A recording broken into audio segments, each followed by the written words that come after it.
골로새 강의 84번째 시간입니다. 지난 주일 여러분들에게 제가 신앙생활 하면서 사활을 걸어야 할 만큼 중요한 일이 무엇인지에 대해서 말씀을 드렸습니다. 무엇이라고 말씀을 드렸습니까? 성경에서 증거하고 있는 참 하나님을 아는 것이라고 말씀을 드렸죠. 그러면 왜 우리가 성경에서 증거하고 있는 참 하나님을 아는 것이야말로 신앙생활에 있어서 사활을 걸어야 할 만큼 중요한 일이라고 제가 말씀을 드렸습니까?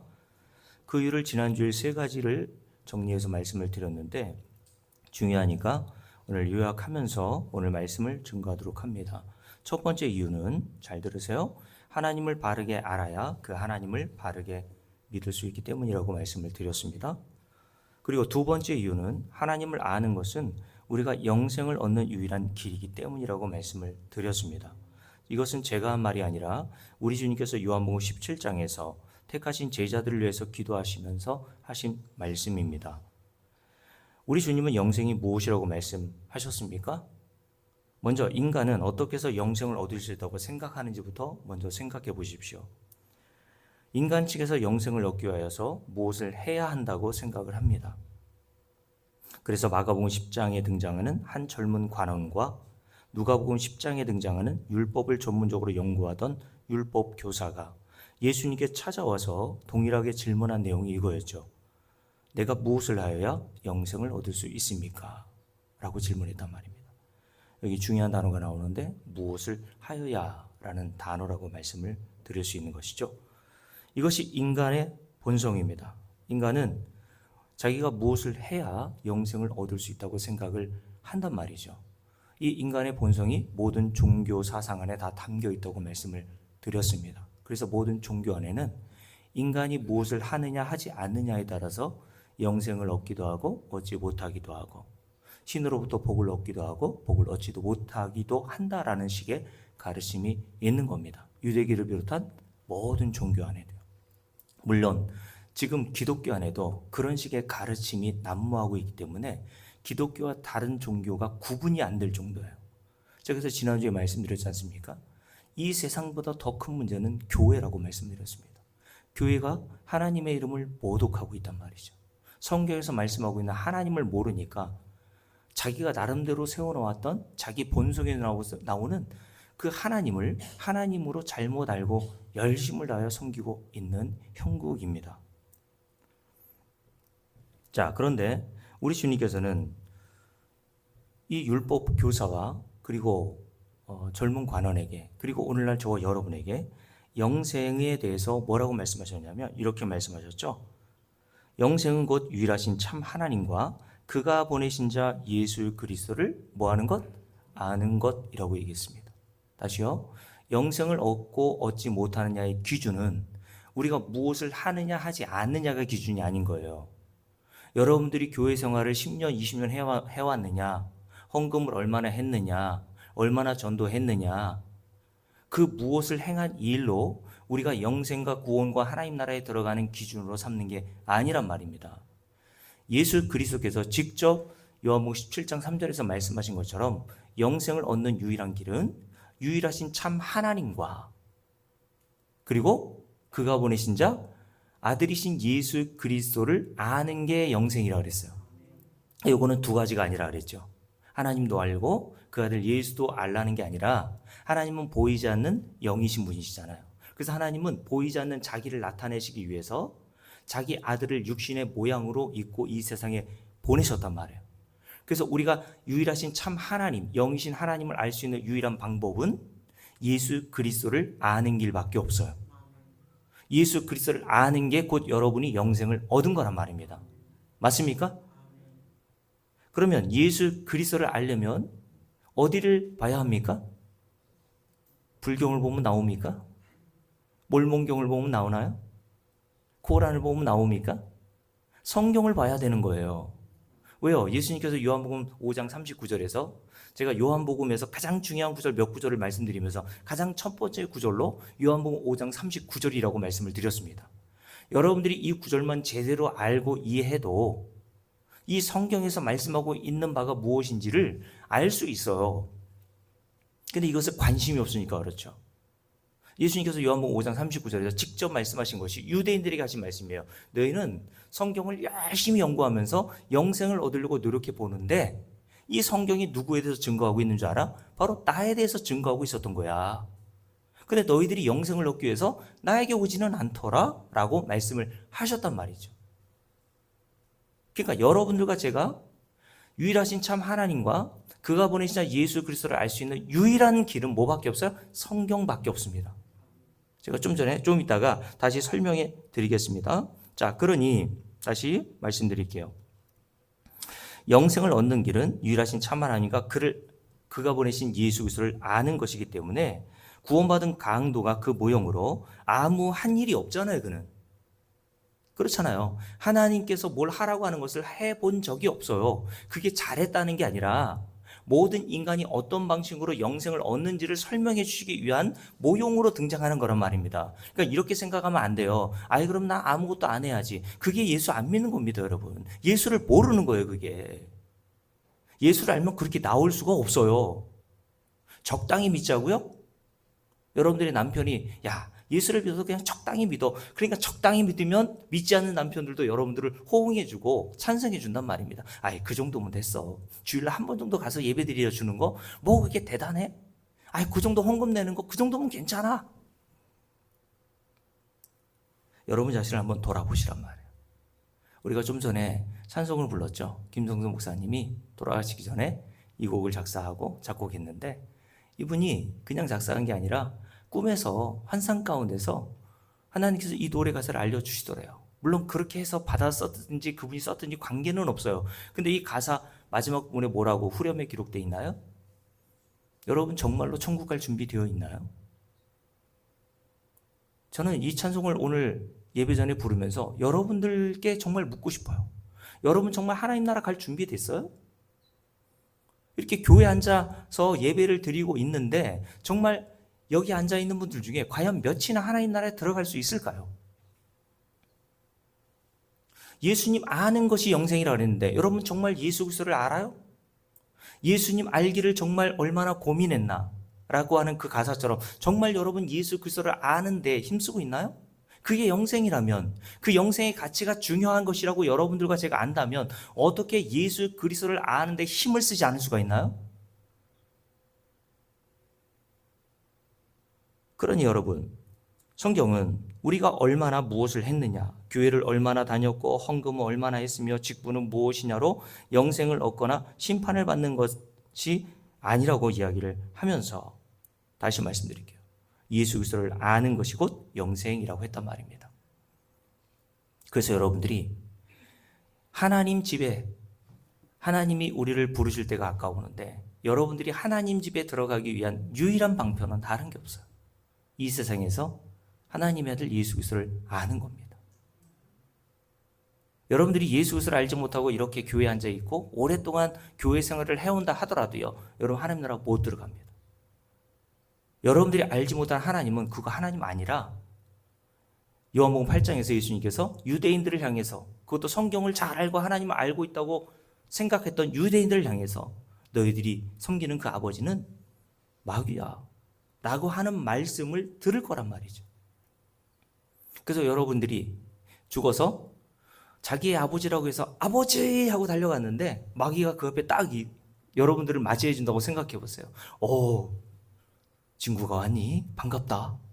내가 얼마나 너를 기다리고 있었는지 몰라. 너를 위해서 따뜻하게 아랫목 데펴놨어. 여러분 우리는 다 교회 안에 있고 우리가 지금 뭔가 하는 일로 거기에서 안정감을 자꾸 찾으려고 해요. 아 내가 이걸 하고 있으니까 내가 예수 믿는 거고 영생을 얻은 거겠지. 그래서 인간은 뭘 하라 그러면 하기 싫어도 하는 거예요. 왜요? 그 행위로 말미암아 우리가 안정감을 느끼기 때문에. 내가 뭘 하고 있으면 구원받은 것처럼 느껴지거든요. 그리고 내가 뭘 하지 않으면 구원받지 않은 것처럼 또 느껴져요. 그래서 저처럼 은혜 받은 대로 하세요라고 그러면 안 하는데 저 인천의 어떤 교회라든가 서울의 어떤 교회는 막 졸면은 목사님이 나와가지고 다리 그 바지 고들어가면서 회초리를 막 드시면서 그래서 율법주의적으로 막 뭐를 하라고 하시는데 거기 교인들이 얼마나 많이 모여들고 목사 말을 얼마나 하나님 말씀처럼 충성하는지 몰라요. 저도 그렇게 하면 목회가 좀 쉬웠을 텐데 괜히 복음을 알아가지고 은혜 받은 대로 하라 그러니까 안 해도 되나 보다 이렇게 생각하게 만들죠. 여러분 정말 하나님 나라 갈 준비 되셨나요? 이금희건세 어떠세요? 찬송가 가사에 이런 거 있었죠. 정말로 천국 갈 수 있는지 생각은 하고 사세요? 정말 천국 갈 수 있는 자신 있어요, 여러분? 인간은 죽음이 언제 올 줄 모르는데도 죽음 이후의 삶에 대해서는 별로 관심이 없이 살아갑니다. 근데 그날은 곧 여러분과 저에게 닥쳐올 날이 올 겁니다. 그러니 여러분들, 영생이 유일하신 참 하나님과 그가 보내신 자 예수 그리스도를 아는 것이라면 그러면 무엇이 망하는 것입니까? 호세아서를 통해서 하나님이 이스라엘 백성들에게 무엇이 없어 망한다고 하셨는지 잘 들어보세요. 열심이 없어서, 봉사한 것이 없어서, 전도한 사람이 없어서, 할례 받지 않아서, 제사와 번제를 드리지 않아서, 착한 일 한 것이 없어서 망한다고 하지 않고요. 호세아서 4장 6절에 내 백성이 지식이 없으므로 망하는도다 라고 말씀하세요. 어떤 지식? 하나님 아는 지식이 없어서 망한다. 여러분, 호세아 선지자 시대 때에도 이스라엘 백성이 열심히 하나님이 요구하시는 제사와 번제를 드렸다니까요. 우리처럼 매 주일마다 안식일이 되면 성전에 나가서 예배를 드리고 회당에 모여서 하나님 말씀을 들었단 말입니다. 그런데 하나님께서 그런 이스라엘 백성들을 향해서 호세아 선지자가 하시는 말씀이 뭐예요? 너희들은 제사와 번제를 드리지 않아서 망하는 게 아니라 나를 아는 지식이 없어서 망하는 거야 라고 말씀을 하신단 말이에요. 다음 주에 말씀드리겠지만 제사와 번제가 담고 있었던 그 밑바닥에 보이지 않았던 그 하나님의 의도와 뜻과 의미가 무엇인지를 모르고 제사와 번제만 열심히 드렸다는 겁니다. 제사와 번제 안에 담겨있는 하나님의 인애, 호세아 6장에서 나는 인애를 원하고 제사와 번제를 원하지 않는다고 하신 이유가 바로 그거예요. 내가 언제 고기 덩어리 원했어? 내가 언제 동물의 피 원했니? 내가 너에게 드리라고 한 그 제사와 번제를 통해서 너희들이 얼마나 하나님의 긍휼과 자비가 없으면 하나님 나라에 들어갈 수 없는 자인지를 알고 예수 그리스도를 믿고 오라고 내가 그 일을 하라고 한 거지. 내가 언제 번제로, 제사로 동물의 피를 원하고 괴기 덩어리를 원했니? 그거 안 받아 라고 하시며 발로 걷어 차시더란 말이에요. 자, 이렇게 하나님 아는 것이 중요한 두 번째 이유까지 말씀드렸습니다. 그리고 세 번째 이유가 뭐라고 말씀드렸습니까? 하나님께서 호세아 선지자를 통해서 이스라엘 백성들에게 하신 말씀을 보면 알 수 있다고 말씀을 드렸죠. 하나님이 이스라엘 백성들 그리고 저와 여러분들에게 원하시는 것이 뭐라고 했어요? 나는 인애를 원하고 제사를 원하지 아니하며 번제보다 뭘 원한다고요? 하나님 아는 걸 원한다라고 말씀하세요. 저와 여러분이 하나님이 뭘 원하시겠어요? 우주보다 더 크신 창조주 하나님께서 저와 여러분에게 뭘 원하셔야 합니까? 하나님 아는 것을 원하신다고 분명히 말씀하셨어요.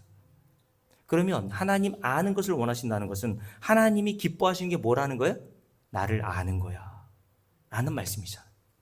하나님이 저와 여러분이 뭘 행해서 기뻐하시는 게 아니라 하나님을 아는 것을 기뻐하신단 말이에요, 여러분. 그래서 하나님은 호세아 선지자를 통해서 당시 이스라엘 백성들에게 호소한 내용이 뭡니까?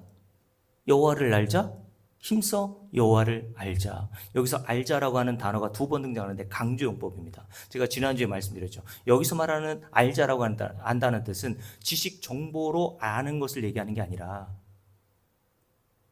관계적으로 아담과 하와가 서로 아내와 남편으로 만나 동침하여 서로 아는 그 친밀한 관계를 얘기하는 거예요. 여러분, 그 하나님을 정말 경험으로 알고 있습니까? 그러니 여러분들은 신앙생활하면서 가장 힘써야 될 일이 뭐겠습니까? 여호와를 알자, 힘써 여호와를 알자고 주님께서 우리에게 호소하고 계시다면 저와 여러분이 교회에 나와서 가장 힘써야 될 일이 뭐겠어요? 여호와 아는 일에 힘써야 되겠죠. 그러면 얼마나 힘쓰라고 말씀하고 있습니까? 자, 잠언 2장을 볼까요? 잠언 2장을 한번 보세요. 잠언 2장 한번 보십시오.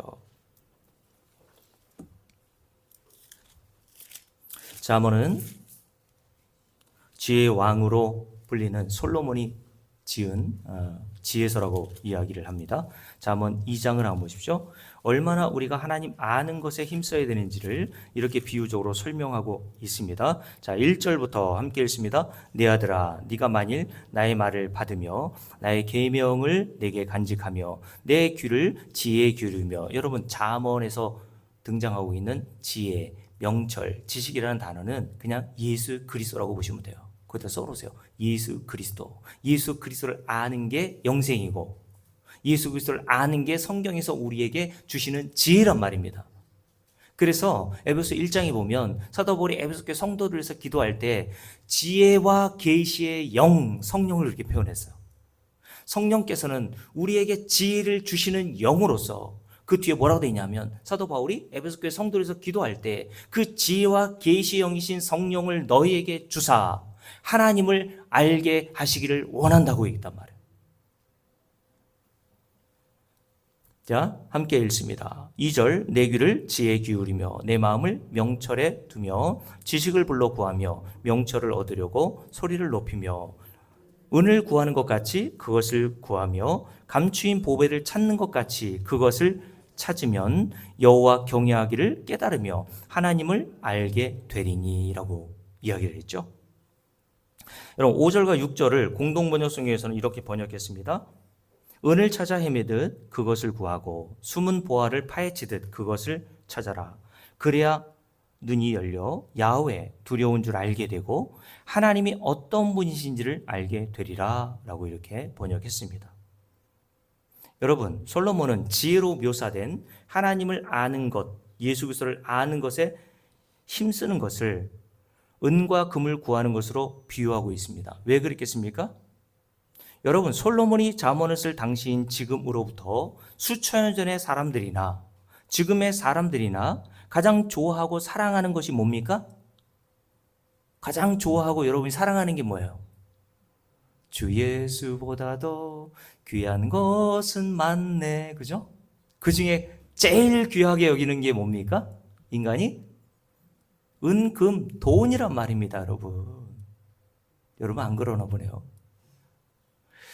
세종에서 함께 운동하는 목사님이 얼마 전에 이제 가지고 있었던 아이들 이제 어렸을 때 돌잔치하고 그러면 옛날에는 뭐 금까지 싸가지고 돌반지도 해주고 막 했잖아요. 그래서 좀 금값이 올랐다 생각해가지고 그 금을 50몇만 원에 팔았나 봐요. 그래서 제가 그 목사님에게 제가 이렇게 얘기했죠. 목사님, 요즘 당근에 보니까 금값이 얼마나 많이 올랐는지 80몇만 원에 내놓는 사람이 있다던데요. 그랬더니 자기가 확인해 보더니 이럴 줄 알았으면 갖고 있을 걸 그러더라고요. 그래서 저한테 묻더라고요. 목사님은 금 좀 없냐고. 금이 있으면 내가 이러고 있겠어요? 그랬죠. 사람은 2000년 전, 3000년 전 솔로몬이 쓸 이 잠언을 쓸 당시나 2000년 전 예수님 시대나 지금이나 가장 귀하고 가치 있게 여기는 게 뭡니까? 금은 보화, 돈 아닙니까, 여러분? 좀 솔직해져요. 제가 전에 말씀드렸잖아요. 강문호 목사님이란 분이 부흥에 오셔가지고 저는 아직도 그 말이 기억에 남는다고. 목사도 주머니에 돈을 넣어주면 무겁지가 않대잖아요. 아이들도요, 이렇게 막 울고 인상을 쓰고 있다가요, 노란색 그 종이로 된 지폐를 한번 줘보세요. 5만 원권 지폐. 그 울다가도요, 웃는다니까요. 그 정도로 돈이 가지고 있는 힘이 대단한 거죠. 그래서 여러분들도 돈의 가치를 알기에 그 돈을 얻고자 손발톱이 다 빠져가면서까지 눈물겨운 노력들을 하고 살아가는 거 아닙니까? 그리고 그 돈보다 중요하게 여기는 인간의 목숨, 생명을 얻기 위해서 유지하기 위해서도 그 정도로 노력하고 살지요. 그래서 건강을 위해서 열심히 시간을 들여 운동도 하고 돈을 들여 또 좋은 약, 보약도 먹기도 하는 거 아닙니까? 그거 잘못됐다고 이야기하는 건 아니에요. 해야죠. 그런데 오늘 잠언에서 솔로몬이 이렇게 인간이 가치있게 여기는 돈을 모으려고 그렇게 애를 쓰는 것과 하나님을 아는 그 지혜, 그 영생을 얻기 위해서 노력하는 것을 이렇게 비유적으로 설명한 것이 이유가 있지 않겠습니까? 그렇게 인간이 가치있게 여긴다고 하는 그 돈을 그렇게 사람들이 애써서 손발톱이 다 빠져가면서까지 모으려고 하듯이 너는 그 영생을 하나님 알기를 힘쓰고 있냐는 거예요. 인간의 생명은 유한합니다, 여러분. 여러분 여기 앉아있는 분 중에 대부분 보니까 거의 70대가 넘어가셨잖아요. 인간의 수명은 여자가 85세고 남자가 83점 몇 세라고 하더라고요. 여러분의 수명이 얼마나 남았어요? 강경 장로님? 10년 남았어요? 우울하죠, 그죠? 여러분은 남은 인생 동안 정말 가치 있게 여기는 영생을 얻기 위해서 진짜 여러분이 영생의 가치를 안다면 뭐를 위해서 힘써야 되는 거예요? 예수 그리스도를 알기 위해서 힘써야 되는 거죠.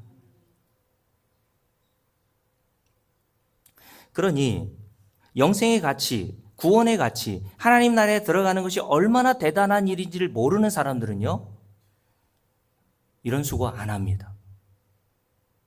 교회 와서 한번 하나님을 예배에 드려주는 걸로 생각해요. 다 내 할 일 끝냈어. 그러나 하나님은 여러분들이 하는 일에 관심 없으시다니까요. 여러분들이 이 세상에서 어떤 수고를 해도 천지 만물을 창조하신 그 위대하시고 크신 하나님을 만족하게 하고 기뻐하시게 할 수 있는 게 없어요. 하나님이 우리에게 기뻐하시고 요구하시는 건 딱 한 가지라고 말씀하셨잖아요. 여호와를 알자. 힘써 여호와를 알자. 나는 번제와 제사와 너희들의 어떤 행위를 기뻐하는 것이 아니라 너희들이 성경에 기록되어 있는 예수 그리스도를 통해서 참 하나님인 나를 아는 것을 내가 원한다고 말씀하셨잖아요. 여러분 그 일에 정말 힘을 쓰고 있나요?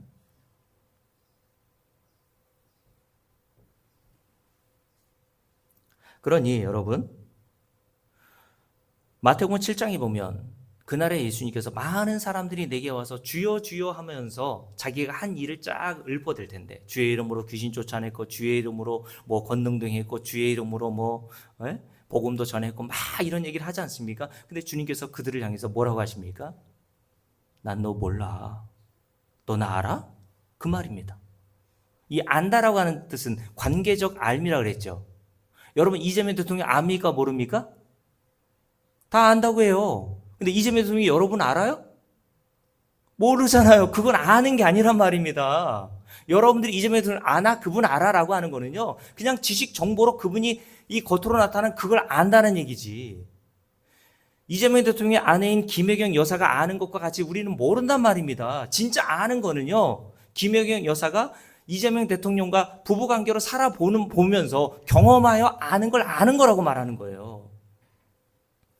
근데 이들이 주여 주여 하면서 주님께 달려가서 주님 나 이거 잘했죠. 주님 원하시는 거 이거 아니었어요? 라고 했더니 주님께서 뭐라고 하신다고요? 나 너 몰라. 불법을 행하는 자들아 내게서 떠나가라. 라고 말씀을 하셨다는 겁니다. 근데 그 성경 마태복음 7장에 보면 뭐라고 표현되냐면 그날에 많은 사람이라고 그랬어요. 많은 사람. 이 많은 사람이라는 뜻은요, 대부분이라는 뜻입니다. 마치 요한복음 6장에 오병이어의 기적을 경험한 2만 명이나 되는 사람들이 예수님이 진리의 말씀을 전하자 다 떠나고 겨우 주님이 택하신 12명의 제자만 딱 남았듯이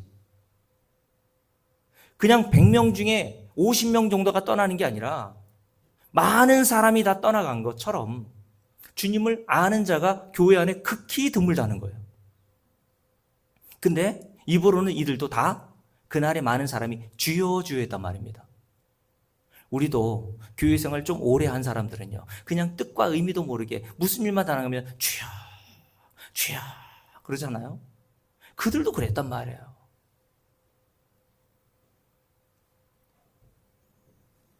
그러니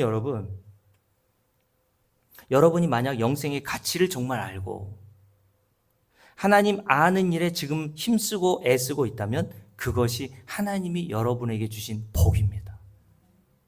하나님은 영생을 주시기 위해서 작정한 자들에게는요, 반드시 이 열심을 허락하세요. 하나님 알고 싶어진다니까요. 하나님 알기 위해 성도는 힘쓰게 돼요. 그거는 인간의 본성으로는 나오는 게 아니에요. 인간은 그거 알고 싶지 않다니까요.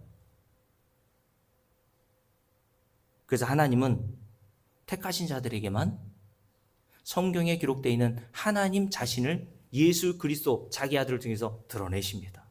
그래서 골로새 1장에 보면 뭐라고 되어 있냐면 함께 읽어볼게요. 골로새 1장을 보십시오. 골로새 1장입니다. 골로새 1장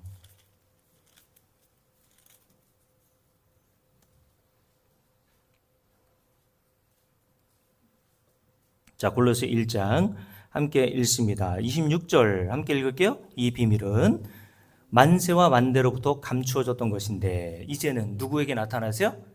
그의 성도들에게만 나타내셨다라고 얘기한 거예요. 하나님께서 성경에 감추어 놓았던 만세와 만대부터 감추었던 그 비밀, 예수 그리스도와 십자가의 복음을 아는 지혜를 하나님께서 택하여 주셨던 그 성도들에게만 깨달아 알게 하신단 말이에요. 맞습니까? 그래서 저와 여러분이 영생의 가치, 구원의 가치, 교회에서 얼마나 많이 들었습니까? 죄가 무엇인지를 여러분들이 하나님께서 깨닫게 하셔서 우리가 정말 영생과 구원을 받은 것이 얼마나 놀라운지를 하나님께서 여러분들에게 감추어 주셨던 그 비밀을 보배압을 확 열어서 보여주듯이 여러분과 저에게 알려주신단 말이에요.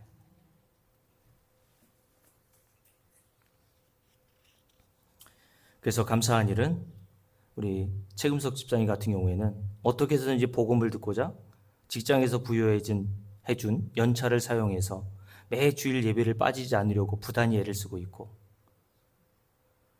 주일에 복음을 들었음에도 또 집에 가셔서 아내가 제 설교를 올려주는데 그 설교 영상을 몇 번씩 반복하여 듣는다고 이야기를 하시더라고요. 그 시간에 돈을 벌면 더 벌 수 있는데요.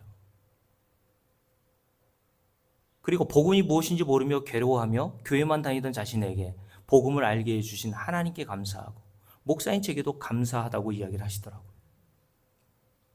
그러면서 이제 이 세상에서 복음을 알게 되었으니 더 이상 아무것도 바랄 것도 없고 기대할 것도 없다고 말씀하시더라고요. 그게 하나님께 영광을 돌리는 겁니다, 여러분. 하나님이 그걸 기뻐하신다 그랬잖아요. 그게 하나님을 기쁘시게 하는 거예요, 우리가. 근데 우리가 그 기뻐하시는 하나님의 일을 우리가 할 수 없단 말입니다. 하나님이 택하신 성도들에게만 그 지혜, 그 지식, 하나님을 아는 지식을 허락해 주시고 그 지식을 알면 알수록 성도는 더 알아가기 위해서 애쓰게 됩니다, 여러분. 그게 성도의 신앙 생활인 거예요. 그래서 하나님께서 잠언 6장에 보면 뭐라고 하셨습니까? 다시 2장입니다. 잠언 2장 다시 볼게요. 잠언 2장에 보면 하나님께서 성도를 이런 자로 은을 구하는 것처럼 금을 구하는 것처럼 이렇게 영생과 하나님 알기를 힘쓰게 하게 하셔서 결국 주시는 게 뭔지 한번 보십시오. 잠언 2장 한번 보십시오. 잠언 2장입니다.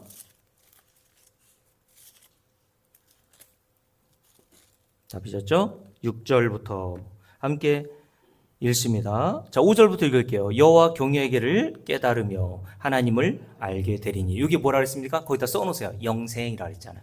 거기다 요한복음 17장 3절 이렇게 써놓으세요. 영생은 유일하신 참 하나님과 그가 보내신 자 예수를 아는 거라 그랬죠.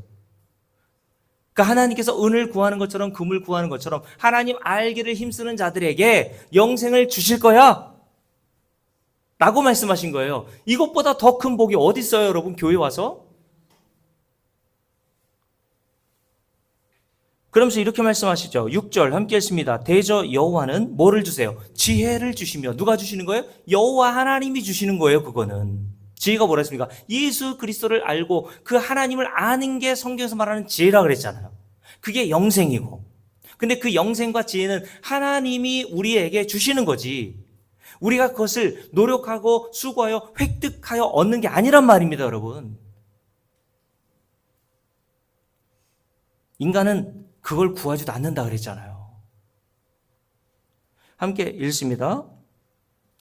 6절 대저 여호와는 지혜를 주시며 지식과 명철을 그 입에서 내심이며 그는 정직한 자를 위하여 완전한 지혜를 예비하시며 저와 여러분에게 지혜를 예비해 두셨대요.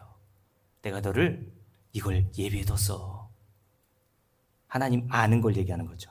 행실이 온전한 자에게 방패가 되시나니 대저 그는 정의의 길을 보호하시며 그의 성도들의 길을 보존하려 하심이니라. 그러면서 9절 함께 읽습니다. 그런즉 네가 공의와 정의와 정직 곧 모든 선한 길이 무엇인지를 깨닫게 될 거야 라고 말씀하시면서 이렇게 말씀하시죠. 곧 지혜는 누구라 했습니까? 예수 그리스도라 그랬습니다. 예수 그리스도가 네 마음에 들어가며, 그래서 성경에서 우리를 가리켜 뭐라 그랬습니까? 예수 그리스도가 우리 안에 오신 자들을 성도라고 하잖아요. 내가 네 안에, 네가 내 안에 거하게 될 거라고 말씀하시지 않습니까? 그게 성령으로 우리에게 임하신 증거로 나오는 거라고 말씀드렸죠. 함께 읽습니다. 곧 지혜가 내 마음에 들어가며 지식이 내 영혼을 어떻게 한다고요? 즐겁게 할 것이요. 줄을 그어놓으세요. 뭐가 우리를 즐겁게 해요? 아니, 그 앞에 있잖아요. 지식이, 여호와를 아는 그 지식이 성도를 어떻게 한다요? 즐겁게 할 것이며. 할렐루야, 여러분. 여러분이 성경에 기록되어 있는 진짜 그 참 하나님을 알게 되잖아요. 그 하나님을 기뻐하고 즐거워할 수밖에 없습니다. 그게 신앙생활이라 그랬잖아요. 그게 하나님을 기쁘시게 하고 영화롭게 하는 거예요, 여러분. 그러면서 11절 함께 읽습니다. 근신이 너를 지키며 명철이 너를 보호하며, 다 예수 그리스도를 말하는 겁니다. 악한 자의 길과 폐역을 말하는 자에게서 건져내리라 라고 말씀하세요. 사랑하는 성도 여러분, 예수 그리스도를 알고 복음을 알게 된 것이 여러분의 참 기쁨이 됩니까? 성도는 그 기쁨과 그 즐거움으로 사는 것이고, 그것을 하나님께 주심으로 하나님은 그것을 통해서 또 자기도 영광을 받으신단 말이에요. 그래서 웨스터민스터 소요리 교리문답 아시는 분은 아실 건데 16세기, 17세기 그 당시에 그 부모들이 어린 자녀들을 신앙으로 양육하기 위해서 만들어진 거예요. 그게 어린 자녀들에게. 근데 요즘에는 소요리 교리문답이 뭔 줄도 몰라요. 근데 여러분, 이 소요리 교리문답 첫 번째가 문답이 있는데 뭐가 질문이고 뭐가 답인 줄 아세요? 첫 번째 질문, 사람의 가장 중요한 우선되는 일이 무엇입니까? 이게 첫 번째 질문이에요. 사람이 해야 할 가장 우선되고 중요한 일 무엇입니까? 그 대답이 뭔지 아십니까?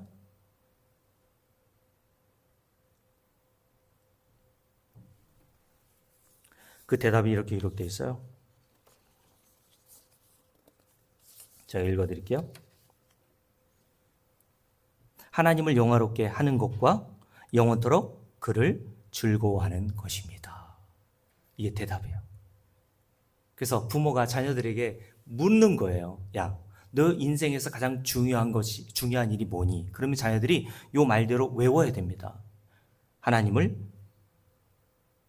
영화롭게 하고 그를 즐거워하는 것입니다. 이렇게 대답해야 됐어요. 근데 이 존 파이퍼 목사님 같은 경우에는 요거를 두 개가 아니라 하나라고 이야기를 했어요. 저는 그 말에 굉장히 동의합니다. 무슨 말이냐면 하나님을 영화롭게 하고 하나님을 즐거워하는 것 두 개가 아니라 하나님을 즐거워하고 기뻐하는 것이 곧 하나님을 영화롭게 하는 것이다.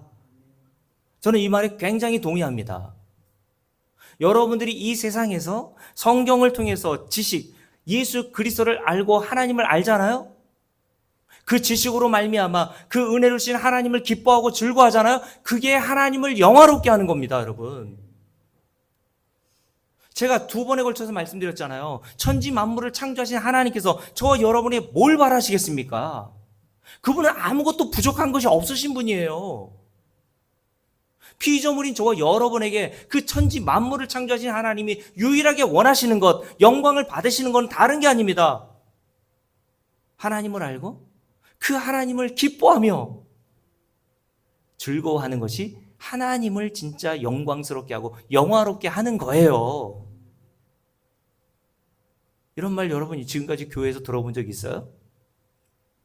그러니까 사람들이 이걸 모르니까 나름대로 행위를 가지고, 제가 앞부분 설교 앞부분에 말씀드렸지, 행위는 인간에게 안정감을 준다 그랬잖아요. 내가 그걸 뭘 하고 있으면 내가 그걸로 하나님을 기쁘시게 하는 줄로 착각해요. 하나님을 아는 일에 힘쓰라니까 여러분. 진짜 그 일을 알고 그런 하나님을 증거하고 싶을 때 전도하세요.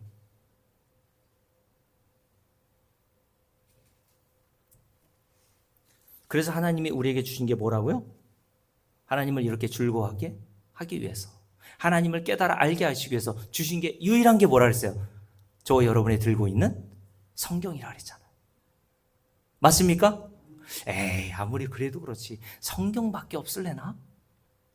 경험과 신비체험 이런 거 없을래나? 없습니다. 하나님이 자기를 우리에게 알게 하시기 위한 도구로 유일하게 주신 것은요, 성경 이외에는 없어요.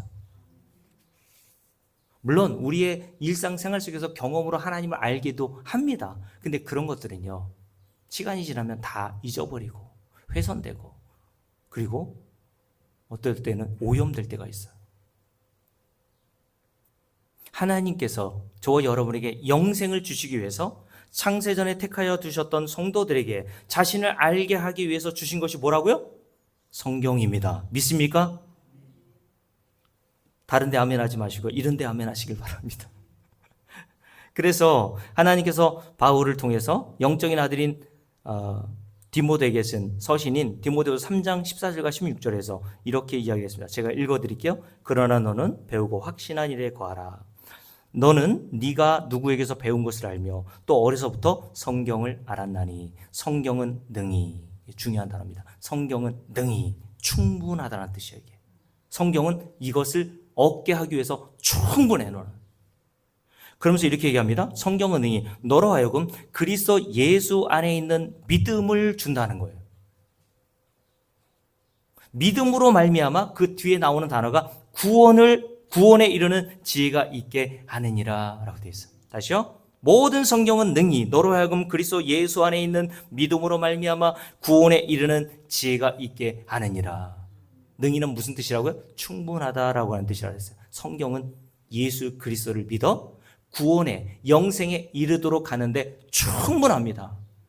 그래서 종교 개혁자들인 마틴 루터를 비롯해서 칼빈과 같은 자들이 종교 개혁 첫 번째 슬로건이 뭔지 아세요? 오직 성경, 솔라 스크립투라, 라틴어거든요. 오직 성경으로, 성경 이외에는 우리가 구원을 얻을 지혜를 얻지 못합니다. 예수 그리스도를 알려면 십자가의 복음을 여러분들이 진짜 알고 하나님을 즐거워하고 영화롭게 하기 위해서는요, 반드시 우리는 성경을 통과해야 합니다.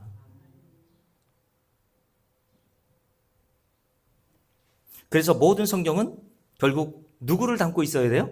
예수 그리스도 한 분만을 담고 있어야 되는 거예요. 그래서 왜요? 구원은 예수 그리스도를 믿음으로만 받는 거잖아요. 맞습니까? 근데 성경은 능히 우리가 예수 그리스도만 믿음으로 말미암아 구원을 얻게 하는 지혜를 얻게 주시기에 충분하다 그랬잖아요. 그러니 성경 전체, 창세기부터 요한계시록 전체는 우리에게 영생을 주시기 위해서는 반드시 누가 담겨 있어야 돼요? 예수 그리스도 한 분만 담겨 있어야 그게 맞는 거예요.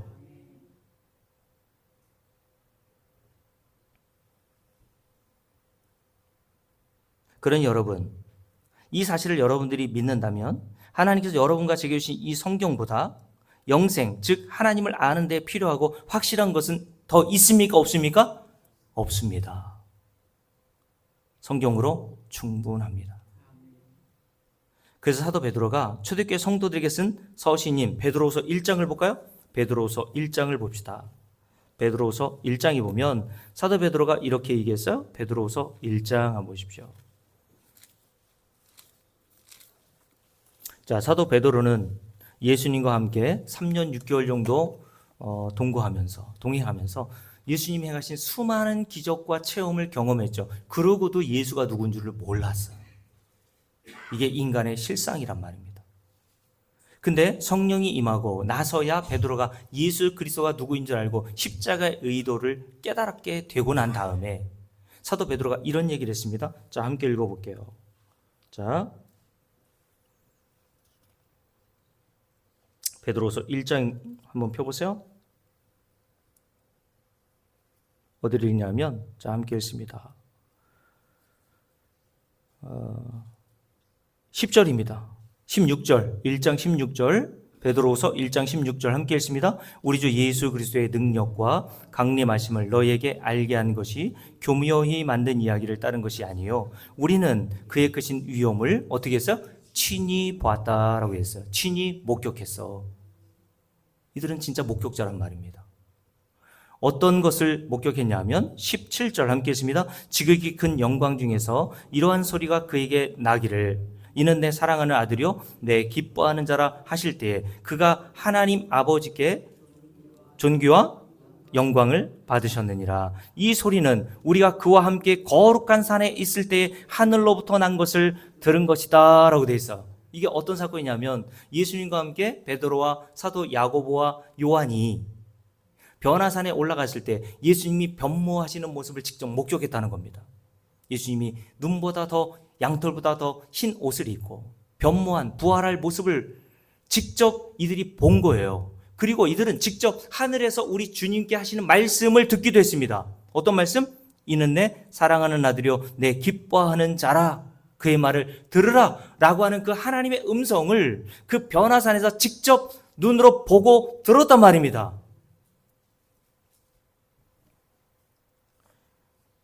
그러면서 하는 말이 뭡니까 여러분? 야, 너희도 그러니까 이런 체험해야지 라는 말이에요. 자, 19절 함께 읽습니다. 또 우리에게는 더 확실한 예언이 있어. 그게 뭡니까? 어두운 데를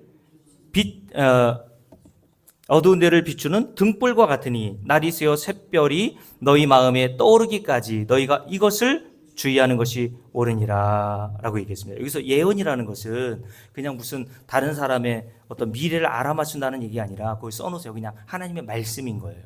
하나님 말씀은 다 예언입니다, 여러분.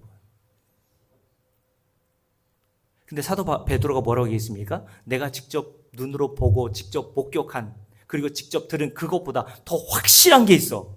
그게 뭐예요? 하나님 말씀이야. 그 하나님 말씀, 예언은 어두운 데서 빛을 비추는 빛과 같이 우리를 진리로 인도하여 내기 위해서 하나님이 주신 거라고 얘기했던 거예요. 여러분, 누가복음 한번 볼까요? 이 사건이 일어난 직접적인 사건의 배경이 되는 누가복음 9장을 한번 보십시오. 누가복음 9장에 보면 사도 베드로가 오늘 베드로후서 1장에서 이야기했던 그 사건을 이야기해 줍니다. 누가복음 9장을 보세요. 누가복음 9장입니다. 자, 누가복음 9장.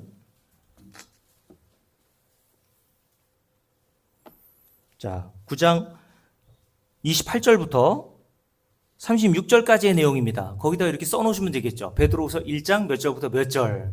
그러니까 여러분 성경을 여기 읽고 저기 읽고 막 이렇게 자꾸 보셔야 돼요. 네? 그래서 기본적으로 성경을 열심히 읽으셔야 된단 말입니다. 자, 함께 읽어봅니다. 28절 쭉 읽습니다. 이 말씀을 하신 후 8일쯤 되어 예수께서 베드로와 요한과 야고보를 데리고 기도하시러 산에 올라가사 기도하실 때 용모가 변화되고 그 옷이 희어 광채가 나더라. 문득 두 사람이 예수와 함께 말하니 이 두 사람이 누구예요? 모세와 엘리야라. 여러분, 모세와 엘리야는 예수님보다 훨씬 이전의 사람으로서 이미 죽고 사라진 사람이에요. 근데 예수님께서 모세와 엘리야와 대화하는 모습을 예수님의 제자였던 사도 베드로와 그리고 야고보와 요한이 직접 목격한 거예요. 여러분, 이 모세와 엘리야는 어떤 자이냐면 모세는 모세 오경을 쓴 사람이잖아요. 그죠? 창세기, 출애기, 레위기, 민수기, 신명기. 엘리야는 선지자의 대표입니다. 그러니까 구약 성경은 모세 오경과 선지자들이 쓴 글로 구성된 거예요. 그러니까 여기다가 여러분 그냥 모세와 엘리야 죽었던 사람을 뭐 홀령처럼 만나서 얘기하셨다는 게 아니라 구약이 뭘 담고 있는지를 우리에게 가르쳐 주시기 위해서 이 사건을 하나님께서 우리에게 베풀어 주신 거란 말입니다. 그러면서 이렇게 말씀하죠. 자, 이들이 예수님과 대화하는데 모세와 엘리야가 만나서 대화하는데 무슨 대화를 나누는지 보세요. 지금 이스라엘 백성들이 로마의 지배, 압제에 받고 있거든요. 그러니까 뭐 로마 시민들의 압제를 받고 있는 우리 이스라엘 백성들을 어떻게 정치적으로 구원해낼까? 아니면 이스라엘 백성들을 어떻게 경제적으로 풍요롭게 할 수 있을까? 그런 대책을 논의하기 위해서 대화하셨을까요? 예수님께서 모세와 엘리야와 어떤 대화를 나누셨는지 한번 보세요. 31절 함께 읽습니다. 영광 중에 나타나서 줄을 그어놓으세요. 장차 예수께서 예루살렘에서 뭐 하실 것을? 별세하실 것을 말할세라고 되어 있어요. 별세가 뭡니까? 죽음입니다. 예수님께서 지금 모세와 엘리야를 만나 뭘 얘기하고 계시다고요? 자기의 십자가의 죽음을 얘기하고 계시대요. 그러니 모세와 엘리야는 구약 성경을 의미한다 그랬잖아요. 그러니까 구약 성경 전체가 뭘 담고 있는 거예요? 예수 그리스도의 십자가의 사건을 증거하도록 담고 있는 진리였단 말입니다, 여러분. 그러면서 함께 읽어볼게요. 자, 쭉 보시고 35절 함께 읽습니다. 구름 속에서 소리가 나서 이르되 이는 나의 아들 곧 택함을 받은 자니 너희는 그의 말을 들으라고 하는 그 소리를 들었어요. 근데 그 소리가 그치고 줄을 그어놓으세요. 뭐만 보여? 오직 예수만 보이더라.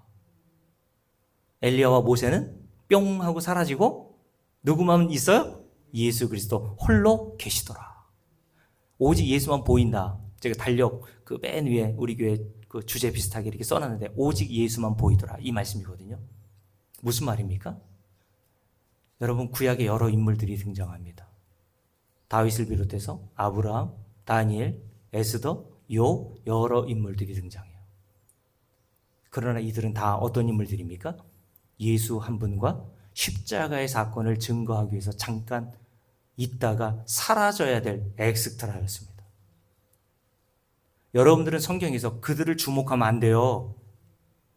오직 여러분들은 성경을 통해서 누가 보여야 합니까? 예수만 보여야 합니다, 여러분.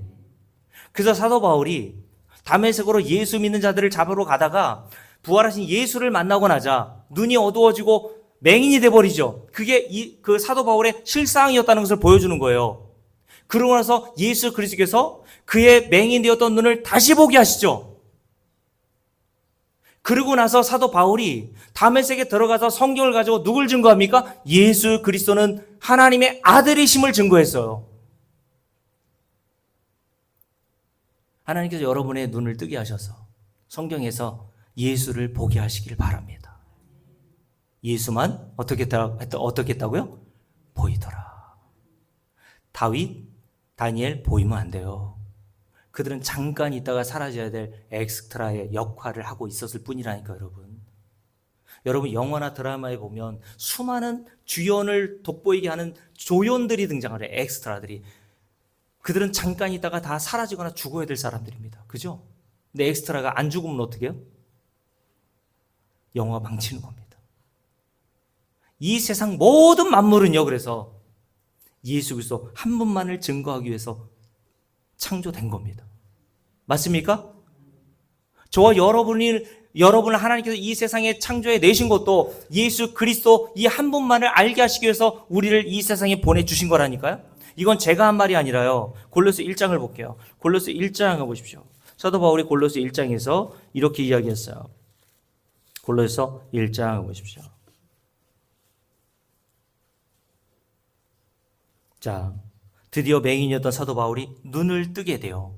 예수를 다시 보게 되어 성경으로 예수를 증거하면서 하는 말이 뭔지 보세요. 함께 읽습니다. 1장 15절부터 함께 읽습니다. 그는 어떤 분? 보이지 않는 하나님의 형상이시라. 그러니 예수 그리스도를 통해서만 보이지 않는 하나님을 알 수 있다는 뜻이 여기 담겨 있는 거예요. 보이지 않는 하나님의 형상이시라. 함께 읽습니다. 모든 피조물보다 먼저 나신 이시니 만물이 다 그에게서 창조되되 하늘과 땅에서 보이는 것들과 보이지 않는 것들과 혹은 왕권들이나 주권들이나 통치자들이나 권세들이나 만물이 다 그로 말미암아 창조되었고, 그리고 창조의 목적이 뭡니까? 저와 여러분을 창조하신 이 세상 모든 만물을 창조하신 목적, 그를 위하여 창조되었다. 그러면 모든 만물이라고 했을 때 성경도 여기에 포함될 거 아닙니까? 그러니 하나님이 저와 여러분에게 그 40여 명의 저자를 통해서 1600년 동안 저술하게 하신 이 성경은 예수 그리스도 한 분만을 증거하는 역할로 주신 거예요, 여러분. 그러니 여러분, 이 모든 만물 안에, 그래서 성경의 진리를 여러분들이 알고 그 안에서 예수 그리스도를 믿는 믿음으로 영생을 얻는 은혜를 하나님께서 주시기 위해서 오늘도 이 교회에 불러서 성경을 통해서, 목사를 통해서 뭘 배우게 하시는 거예요? 예수 그리스도가 누구인지를 알게 하시는 거예요. 그거 알러 온 거 아니에요, 여러분? 다른 거 알려면 어디 가야 돼요? 가지 마시고 여기 계세요, 그냥. 그게 영생을 얻는 비결이라면서요. 영생을 이렇게 같이 있다면서요. 근데 어디 가실라 그래요? 바지가에서 제가 붙들어야 되나? 더 확실한 예언, 다른 게 없습니다. 예수 그리스도 말씀, 하나님의 말씀밖에 없다니까요. 그러니 다른 데 가서 예언 드릴 필요가 있어요, 없어요? 더 확실한 예언이 있다 그랬잖아요. 그게 성경이라 그랬잖아요. 여러분과 저에게 주시는 더 확실한 예언 뭡니까, 여러분? 함께 읽어볼게요. 펴본 김에 골로새 1장 함께 읽습니다. 13절, 14절 함께 읽습니다. 그가 우리를 흑암의 권세에서 건져내사 그의 사랑의 아들의 나라로 옮기실 거예요. 옮기셨어요. 옮기셨으니 어떻게 해요? 그의 아들 안에서 우리가 뭘 얻었어요? 속량과 죄사함을 얻었기 때문이다 라고 얘기했어요. 눈에 보이는 현실은 우리가 이 땅에 아직 살고 있지만 우리의 진짜 실상, 우리의 미래 지금 어디에 있습니까? 하나님 나라로 옮겨졌대잖아요. 이것보다 더 확실한 예언이 있습니까, 없습니까? 근데 뭘 불안해하세요? 뭘 더 알고 싶은데요? 네? 성경을 믿으시란 말입니다, 여러분. 그러니까 성경에 기록된 이 말씀이 믿어지지 않고 불안한 거죠, 자기 미래가.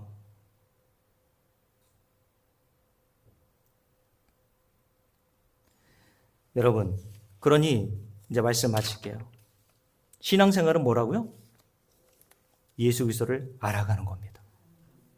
그게 영생이라 그랬잖아요. 예수 그리스도를 알아가는 데 힘쓰라 그랬잖아요. 그래서 오늘 본문 볼게요. 베드로서 3장을 보십시오. 베드로서 3장에 보면 사도 베드로가 자신의 서신을 받아보게 될 초대교회 성도들에게 마지막으로 권면하면서 했던 말이 뭔지를 보세요. 베드로서 3장, 오늘 우리가 살펴보게 될 본문인데 함께 읽어봅니다. 17절 함께 읽습니다. 그러므로 사랑하는 자들아, 성도인 저와 여러분을 말합니다. 너희가 이것을 미리 알았은즉 무업한 자들의 미혹에 이끌려 너희가 굳센 데서 그 믿음에서 떨어질까 삼가라. 오직 우리 주 곧 구주 예수 그리스도의 은혜와 그를 아는 지식에서 자라가라. 자라가라는 것은 점층법이죠. 계속 알아가야지. 왜요? 예수 그리스도를 아는 것은요, 우리가 지금까지 성경을 통해서 예수 그리스도를 아는 수준이라는 것은요, 하나님께서 성경을 통해서 담아 놓으신 그 아는 수준에 비하면 단 1%도 되지 않는 경우가 대부분이에요. 잘 모릅니다, 우리. 그래서 사도 바울도 고린도서 13장에서 이렇게 얘기했습니다. 우리가 지금은 거울을 보는 것 같이 희미하나. 그때는 청동거울이었거든요. 청동거울로 자기를 보면 희미하게 보이잖아요. 복음을 아는 수준이 자기도 희미하대요. 다 아는 게 아니었다는 거예요. 그러면서 이렇게 얘기합니다. 그때는 얼굴과 얼굴을 대하여 볼 것이요. 지금은 내가 성경, 복음을, 진리를, 예수 그리스도를 아는 것을 부분적으로 아나 그때는 주께서 나를 아신 것 같이 내가 그를 온전히 알게 되리라. 어떤 날? 하나님 나라에 들어가서야 예수 그리스도가 누구시고 그가 나에게 베풀어 주신 이 구원의 엄청난 비밀을 성도들이 드디어 알게 됩니다. 그래서 계시록에 보면 그 진리를 아는, 하나님을 아는 지혜로 가득한 구원받은 성도들이 하나님 나라에서 다 뭐하고 있어요? 찬송하잖아요.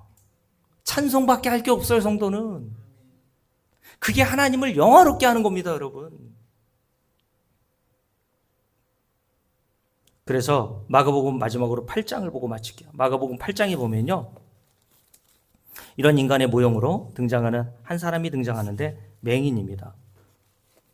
마가복음 8장을 보세요. 이 사건은 어떻게 인간이 구원을 받고 어떻게 복음의 진리, 예수 그리스도를 알아가는지를 우리에게 설명해 주는 용도로 주님께서 이 말씀을 통해서 가르쳐 주시는 거죠. 마가복음 8장입니다. 자, 8장. 마태복음인가요? 맞나요? 마가복음 22절. 맞죠? 8장 22절. 네, 함께 읽습니다. 벳세다의 이름에 사람들이 맹인한 사람을 데리고 예수께 나와 손대기시기를 구하거늘 예수께서 그 맹인의 손을 붙잡으시고 마을 밖으로 데리고 나가사 눈에 어떻게 하세요? 침을 뱉으시며 그에게 안수하시고 무엇이 보이느냐 물으시니. 여러분, 맹인의 눈을 뜨게 하시는데 왜 꼭 침을 바르십니까? 더러워 이런 거예요? 여러분, 인간의 내면 안에서 나오는 건 다 죄밖에 없어요. 근데 예수 안에는 요한복음 1장에 보면 은혜와 진리로 충만하다 이렇게 얘기했어요. 그래서 예수 그리스도 안에서 나오는 그 침, 그게 물, 그게 은혜, 진리, 이걸 다 상징한단 말이에요. 멸망받아 마땅한 먼지인 흙인 인간에게 진리이신 예수 그리스도가 침투해 들어오시는 거예요. 그러면서 예수 그리스도께서 침을 뱉으시며 그에게 안수하시고 무엇이 보이느냐 물으시니 24절 쳐다보며 이르되 사람들이 보이나이다. 나무 같은 것들이 걸어가는 것을 보나이다. 이에 그 눈에 다시 안수하신대요. 여러분, 예수님이 능력이 없어 다시 안수하십니까? 뭔가 의미가 있을 거 아니에요. 한 번 안수했더니 제대로 안 보여. 조금 보이긴 하는데 나무 같은 것들이 저게 사람이지 뭔지 지나다니는 게 보이는데요. 그때 주님께서 다시 안수해서 그의 눈을 밝히 보이게 하시죠. 그래서 25절 말씀 보세요. 그가 다시 안수하심에 그가 주목하여 보더니 나아서 모든 것을 밝히 보는지라. 이게 무슨 말입니까? 이게 무슨 뜻이에요? 이게 성도의 신앙 생활의 과정입니다. 하나님께서 저와 여러분의 눈을 조금씩 뜨게 하십니다. 한 번에 다 하는 게 아니란 말이에요. 조금씩 여러분 하나님의 그 은혜와 진리 그리고 긍휼을 이 성경을 통해서 예수 그리스도의 십자가의 은혜를 통해서 여러분들이 알아가면 알아갈수록 여러분들은 어떻게 되겠어요? 이런 하나님을 사랑하지 않을 수가 없어요. 하나님을 마음을 다하고 뜻을 다하고 성품을 다하여 사랑하는 건요, 우리의 결심으로 안 됩니다. 알아야 사랑할 거 아닙니까? 알아야 뭐도 해먹어요? 알아야 면장도 해먹는다면서요. 하나님을 아는 만큼만 여러분이 사랑하게 됐어요. 그래서 예전에 유홍준 씨가 쓴 아주 유명한 책, 문화유산 답사기라고 하는 책이 있거든요. 그 책에 아주 유명한 말이 있어요. 아는 만큼 보인다. 저는 그것을 좀 패러디해서 여러분들이 하나님을 아는 만큼 하나님을 사랑하게 되어 있습니다. 여러분이 지금 신앙생활하는 수준이 하나님을 아는 수준이란 말입니다. 여러분이 진짜 하나님을 알고 하나님을 사랑하면 어떻게 하나님께 인색합니까? 사랑하는데 인색한 사람 봤어요? 사랑하면 자기의 모든 것을 그 사랑하는 대상에 쏟아 붓는 겁니다. 그러고도 그것으로 기뻐하는 거예요. 제가 제 아내가 있지만 제 아내의 허락을 받고 이 말을 합니다. 제 아내를 만나기 전에 어떤 여인과 뜨겁게 사랑을 했던 적이 있었는데 제 아내의 허락을 받았다고 얘기했습니다. 20대니까. 그 여인이 인천에 살아가지고 자주 만날 수도 없었어요. 오직 유일하게 서로 대화하고 교통할 수 있는 거는 이제 전화밖에 없죠. 제가 이제 밤 9시에 전화를 해요. 그러면 새벽 6시, 7시까지 전화통을 붙들고 대화했습니다. 제발 좀 그러지 마세요. 미안합니다. 그 전화기가 얼마나 뜨거웠는지. 그리고 그 다음날 학교 가야 되는데 학교도 안 갔어요. 그리고 그 다음날 또 전화합니다. 또 6시간, 7시간 붙들고 있어요. 그래도 시간 가는 줄 모르더라고요. 여러분, 어떤 시간은 1분이 1시간처럼 느껴질 때가 있고 어떤 시간은 1시간이 1분처럼 느껴질 때가 있어요. 사랑하면 사랑하는 사람과 함께 대화하고 있는 시간이요, 1시간, 하루가 1분처럼 느껴집니다. 첫날이 하루같이 느껴져요. 그러나 여러분, 알지도 못하는 하나님, 사랑하지도 않는 하나님과 천국에 들어간다고 해도요, 여러분 못 견뎌요. 그래서 고린도전서 16장에 마지막으로 여기까지 하고 마쳐야 되겠네요. 고린도전서 16장을 볼게요. 뭐라고 얘기합니까?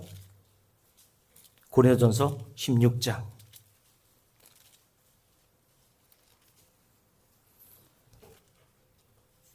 사도 바울이 이렇게 고린도 교회 성도들에게 이야기하죠. 고린도전서 16장 함께 읽습니다. 21절. 나 바울은 친필로 너에게 문안하노니 만일 어떤 자?